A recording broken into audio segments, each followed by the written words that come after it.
Тамыз айы жақындап, үркердің толғағы басталғанда, жайлаудағы ел жұрт жаңалап, етекке бір табан болса да жақындаудың қамына кірісті.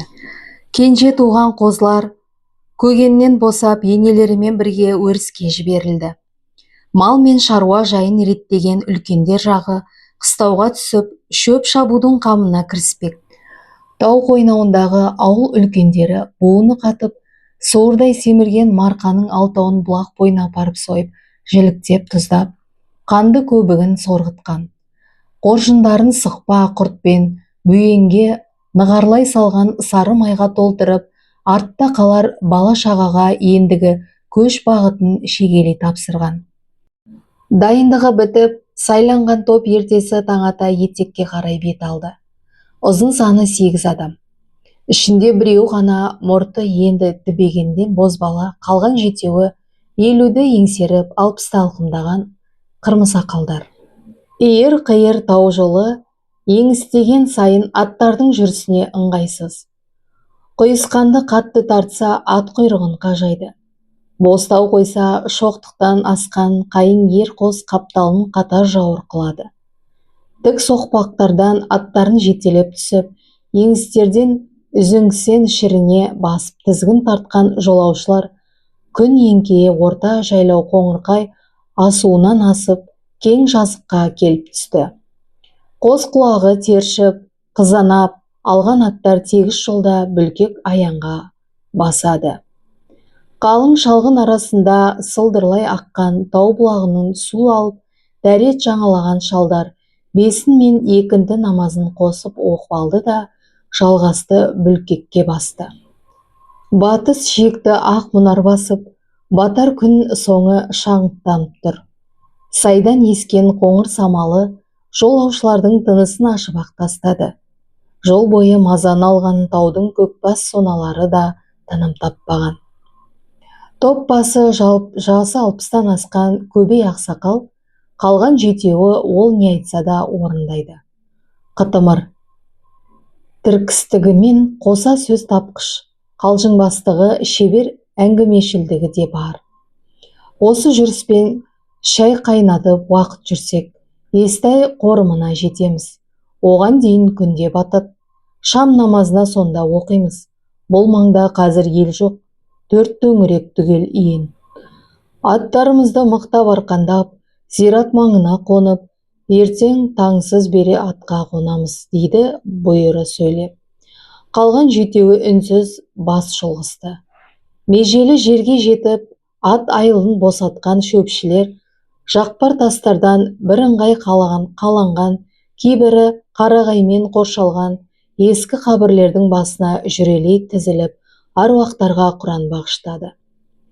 Шығыс шоқыларды алқызыл реңге боянған күн сәулесі біртіндеп шашырап, тау арасын лезде ымырт басқан.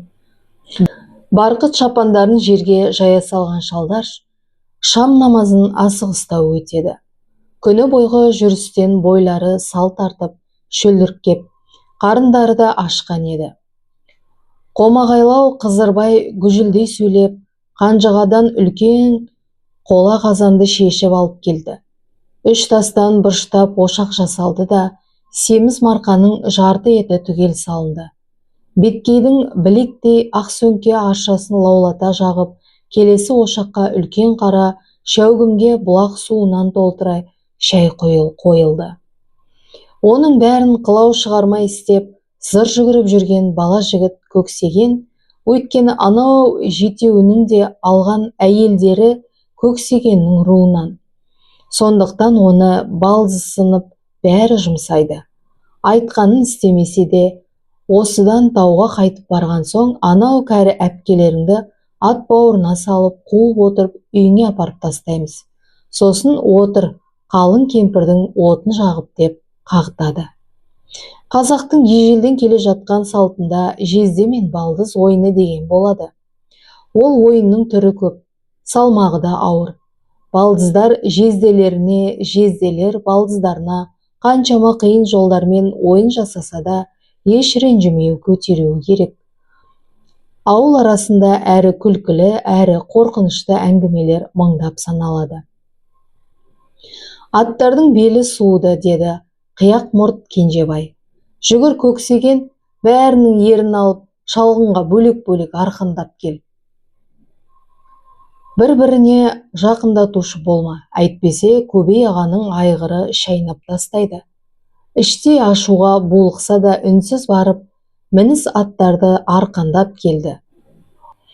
Ол қанша ашуланғанымен Жезді мен Балдыз арасындағы мәңгі бітпес әзіл базынаға, тіпті кейде салмағы мың батпан ауыр түсетін қалжыңдарға көнуге мәжбүр. Ондай қалжыңдардың талайына куә болып та жүр. Жезді мен Балдыз ойынның түрі көп, қыл мойынға түсірер ауыртпалдығы да бар. Қуақы жезделер мен қушыкеш балдыздар ойынның сан түрін ойлап табатты, бір-бірін қинап, соған қарай күлкіге батады. Бұл ойынның сыны да ауыр. Оған ренжуге, ашуға мініп, мінез көрсетуге болмайды. Олай етсе жеңілгендік. Бұл дегеніңіз көшпелілерде бағзыдан жалғасып келе жатқан атауы ойын болғанымен, жүлгесі жақындық, сыйластық жолы есептеледі. Тамыз айы басталар шақтағы таудың түні салқын, һәм көзге шұқып алса көргісіз тас қараңғы. Лаулаған отты қоралай отырған шөпшілер қызу әңгімеге кіріскен. Бірде шаруа жайын, күн райын сөзге етсе, бірде бұрынғылардан естіген әртүрлі әңгімелерге көшеді. Қараңғылық үрей шақырады. Үрей қорқынышты әңгімелерге жетелейді. Ас ішіп, қолдарына жұққан майда қанжыға мен үзеңке сылай жаққан шалдар ерін жастана жатып, қою шайға бас қойды. Қап-қара түн құшағы иен тау ішіндегі жанған жалғыз от жарығын үнсіз ғана шұтып жатыр. Қарауытқан тас молалардың арғы жағындағы кішкене шоқыдан байғыз шақырды. Сұңғылы тым, мұңғылы тым, қайғылы.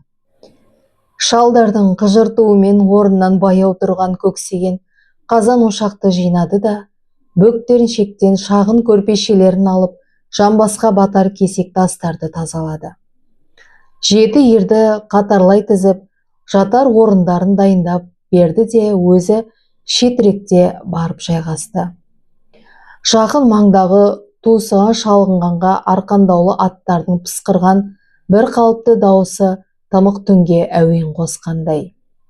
Айнала төңіректің, жайлау қыстаудың бәрі айтыла келіп, ендігі әңгіме сайтандар жайына ауысты. Лаулаған от жарығы бәсеңдегенімен, тас ошаққа ұзыннан тасталған ірі самырсын бұтағын балалаған жалындар түнгі самалмен жалаң қағады. Ертеректе деп бастады Көбей шал. Біз сияқты шөпшілер осы жолмен ертіске түседі екен. Бір кісі мал қамымен жүріп, топтан қалып қойып ертесі жолға шығыпты. Алдында кеткендерді қуып жетем деп, жылдамдата жүріп, түн ортасында өрмеге итке бір-ақ келіпті. Аты бұрлығып, өзі де шаршап, бір сайдың аузынан қона салыпты. Таң қылаң бере оянып кетсе керек. Мінген аты шиыршық атып, шыр айналды да, дейді жануар. Шығыс жиектен көтерілген айдың сәулесінде өзіне қарай қараңдап келе жатқан біреуді көріпті. Көлеңкесі тым ұзын дейді. Елдің бәрі төр жайлауда, мұнда жүретін жолаушы сирек, бұл кім? Деп ойланатын уақыт та жоқ. Анау болса жақындап келеді. Бажайлап қараса, бұлғаңдаған құйрығы бар, аузы мұрны бітеу, кәрі кемпір екен дейді. Өзі де қорқпайтын ер жүрек адам екен. Көбірлеп, иманын үйіріп, сары ала қамшысын алып, әлгінің өзіне тап беріпті. Шайтанның көлеңкесі шалған адам жынданып кетеді. Соны білетін болса керек, ту сыртын айнала беріп, қамшымен тартып жіберіпті. Ба жете түскен әлгі кемпір бір демде түлкіге айналып, тұра қашыпты да, қалың бүргеннің арасына сіңіп жоқ болып кетіпті. Бұл лағнеті көбінесе түлкі бейнесінен өзгереді деседі. Таң намазын оқып алып, атын ерттеп жатып байқапты. Байғұс жануардың жалын жүз сала етіп, әдемілеп өріп тастапты. Көбей шалдың өзі де айтқан әңгімесінен өзі қорқып отырған сыңайлы. Даусында аздап діріл, қумығу бар. Өше бастаған от жарығында тыңдаушылардың жүзінен де үрей байқалады. Әсіресе шетте жатқан көжілдек Қызырбай бір секіріп ортаға келіп жатып алды. Кейінірек тура сол сайға қонған тағы бір жолаушы ес ауысып, ақыры көктемгі тасқында суға кетіп қайтыс болды деп жалғады әңгімесін. Ұйқыда жатқанда таң ата тура сонда кемпір кейпінде келген ғой. Анау бейшара қорқып, бұғып жата берген. Аты өшкір лағнеттің сұры көлеңкес шарпып, есіне адасыпты. 2 күннен кейін аты бір жақта, өзі бір жақта лағып жүрген жерінен кеншілер тауып алыпты. Көбей қарт сөзін аяқтай бере, сол кемпірге біздің жігіттер жолықса қайтер еді. Тұра қашама әлде қамшымен салып қалама, деп қасында көзі алақтап үрпиіп отырған Қызырбайды санынан алақанмен шарт еткізді. Анау шоқ тигендей баж етіп ыршып түскен түнгі тыныштықты бұза бәрі де күлді. Ертесі таң намазынан соң атқа қонған олар кештетіп Сақбұлаққа жетті. Онда бір түн қонды да 3-ші күн дегенде түс ауа күзеулі жерге ертіс бойына Ақаралдағы қыстауларына ат тұмсығын тіреді. Сапар бойы ел ішіне тараған жын-шайтандар туралы небір әңгімелер айтылды.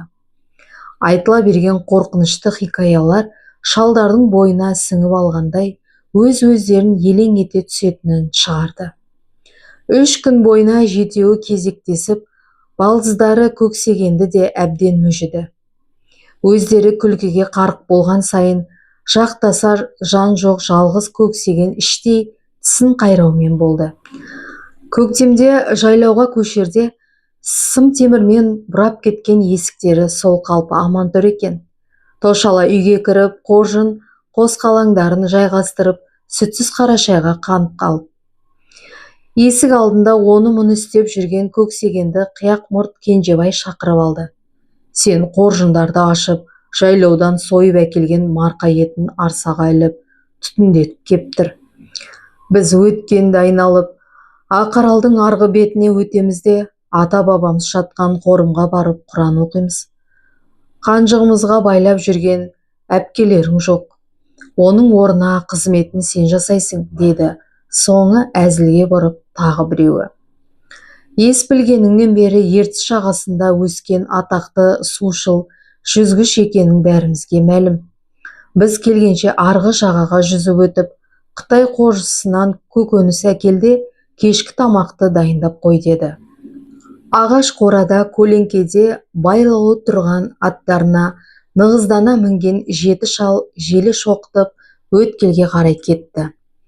Зират орын тепкен төбешік қыстаудың бергі тұстан қарағанда жақын көрінгенімен өткел айналаса біраз жер. Біздің ауыл шалдарының діни сенімі бойынша өлілердің басына Құран оқуға күн батардан бұрын бару керек. Қараңғы түсіп кетсе қабыл болмайды. Қасқыр желіспен 2 шай қайнатым уақытта өткелді өтіп, қабір басына жеткен жетеуі аттарының ауыздығын алып, кеңдеу тұсап отқа жіберді. Бұлар қанша асыққанымен бәрібір күн батуға таяп қалған еді. Батар күнге жақтырмай бір қарап қалған Қызарбай әлде бірдеңені күңкілдеп жатты. Жол жиегіне жақын тұрған үлкен ағаш қабірдің алдында ентелей тізіліп отыра қалысқан шөпшілер жан-жақтарына бір-бір қарап қойды. Бұл қабірде осы жетеуін туыс етіп байланыстыратын рудың үлкендері жатыр. Қырат жақтан зират үстінен суылдай ескен кешкі жел бір түрлі мазасыздық әкеледі. Су бойында сұңсыр үйректің бажылдаған дауысы жәбір көрген қарт адамның дауысына ұқсайтындай. Ымырт жақындаған сәтте сыртқа сыр білдірмегенімен жетеуінің де ойында кешегі үрейлі әңгімелер қылаң берген тұғын. Жасы үлкен көбей шал ырымғымбет сипап жөткірініп алды да даусын соза Құран сүрелерін бастап кетті. Аузу биляхи деп дей берген сол ет, кенет оқыс жағдай болды. Қабырғасы биік қаланған ағаш қабірдің ішіне баланың баж етіп жылаған даусы шықты да, іле-шала шыңғырып жылаған егде әйелдің ащы зарына өзгерді. Елең еткен жетеуі бастарын көтеріп қараса, зират қоршауының үстіне өне бойы қап-қара бет-аузы жоқ тыржалаңаш ұзын бойлы бір сайтан қарап тұр.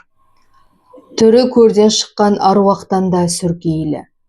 Ес ақылы шыға қорыққан жетеуі бір-бірін қаға-соға аттарына қарай жүгірді. Бажылдаған кемпір дауысы енді түлкінің шәңкілігіне ұласты. Арттарына бұрылып қара шама жоқ. Көбей шал бастаған бесеуі аттарының тұсауын шешіп мініп үлгерді де Өліңкір көліне қарай зытып берді. Атқа жете алмаған қияқ мұрт Кенжебай мен тағы бір шал жан ұшыра жүгіріп, жүздерін терістікке бұрды. Жаяулата безген екеуі зираттан ұзап, әбден шаршағанда барып артына қараса, қуып келе жатқан ешкім жоқ. Солықтарын басып, аздап демалған екеуі қайтып, Ақарал жаққа баруға жүректері дауламай, ақылдаса келе орта жайлаудағы Кенжебайдың құдасының ауылына жол алды. Аттарын сабалай сол шапқаннан мол шапқан. Көбей шал бастаған бесеуі қараңғы түсе бір ауылдың шетіне келіп, ат тізгінін тартты. Жүзі ақ шүберекте қуарған Қызарбай алдымен тілге келді. Не қылса да еркек сайтан екен. Салбырап тұр, көзім шалып қалды, деді ентіге. Сонда барып Көбей шалдың миына су жүгірді. 3 күн бойы балсынып, мазақтап, әбден ыза сырықтап өткізіп келген көксеген есіне түсіп, қап әттеген-ай деді.